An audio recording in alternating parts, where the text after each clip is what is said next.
adjectives with food. If the food is good, you can say the food is delicious, tasty, scrumptious, or wonderful. Children often say that food is yummy. Some other adjectives used for specific types of food are luscious. Luscious is usually used for fruits that are fresh and juicy. Mouth-watering. This word often describes foods with a pleasant aroma or that are visually attractive and which make your mouth produce saliva in anticipation of eating it. Tempting describes a food that makes you want to eat it, even if it's not especially healthy. We often use tempting for an indulgent food like a high-calorie dish or a sweet dessert. If the food was merely okay, you can describe it as decent, which has a positive connotation, or mediocre, which has a more negative connotation. If the food didn't seem good, you can describe it as unappetizing. That means something about the food's appearance or smell made you not want to eat it. If the food was bad, you can say it was disgusting, horrible, or even inedible, meaning it was so bad it couldn't be eaten. If the food is unusual and includes elements from other countries, it is exotic.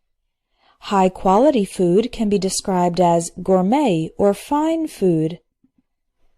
Food that provides the elements your body needs is nutritious or healthy.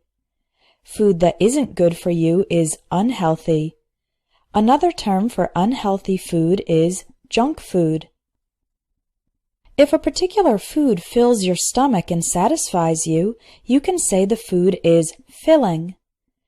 When you don't eat your entire portion of food, a portion is the regular amount of food for one person, you have leftover food, or simply leftovers, which you can eat later or on the next day.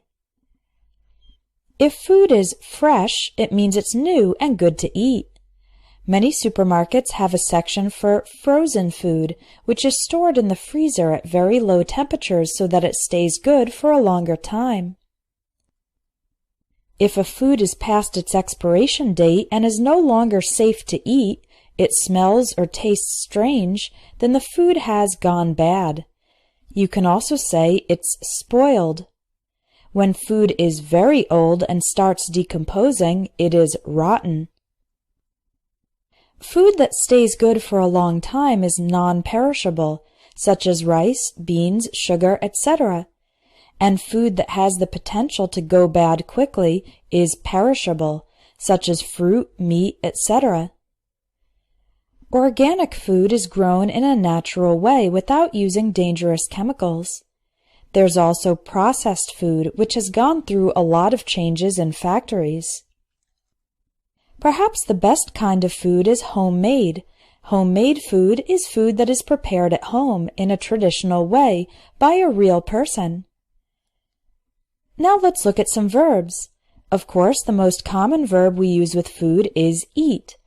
You can also use have lunch, have a bite of your sandwich, have some potatoes. And a more formal word is consume. When you eat, you first take a bite of your food. That means cut it with your teeth. Then you chew your food, crush it with your teeth, and swallow. Make the food go down your throat into your stomach. Then your stomach and intestines will digest your food. If you eat very fast, you gulp down or wolf down your food. This is usually considered bad manners. If you're not very hungry, or if you're preoccupied with something, you might pick at or play with your food. This means to eat very little and to just push the food around on your plate instead of eating it normally. People who are on a diet need to avoid or cut down on, that means reduce, certain types of food. They may even need to cut out, completely remove some foods. If you're in a restaurant, you order food. Ask for food from the waiter or waitress. You can also order food for delivery at your house. Animals need to hunt for, look for, or search for food. They need to find it. Finally, you can store food. That means keep it in your refrigerator or cabinets, on shelves, and in other places in your house. Finally, let's look at some nouns with food. Your food bill or grocery bill is the amount of money you spend regularly on food. It will be higher or lower depending on your food intake or food consumption. That's the amount of food you eat. If the food supply, the amount of food available in a country gets low, the country may have to ration its food, control how much is distributed. Eventually, a food shortage, a lack of sufficient food, may turn into a food crisis. That's a very serious problem with not enough food. Restaurants must worry about food hygiene or food safety when they prepare food for clients. If someone eats a food that has gone bad, they might get food poisoning. That means getting sick as a result of bacteria in the food. Finally, some countries provide food stamps to poor people. Food stamps are coupons that allow them to get food for free. If you'd like to learn the common combinations of words used by native English speakers, check out my ebook, 1000 English Collocations in 10 minutes a day. إن أعجبك الفيديو لا تنسى الإعجاب والاشتراك في القناة.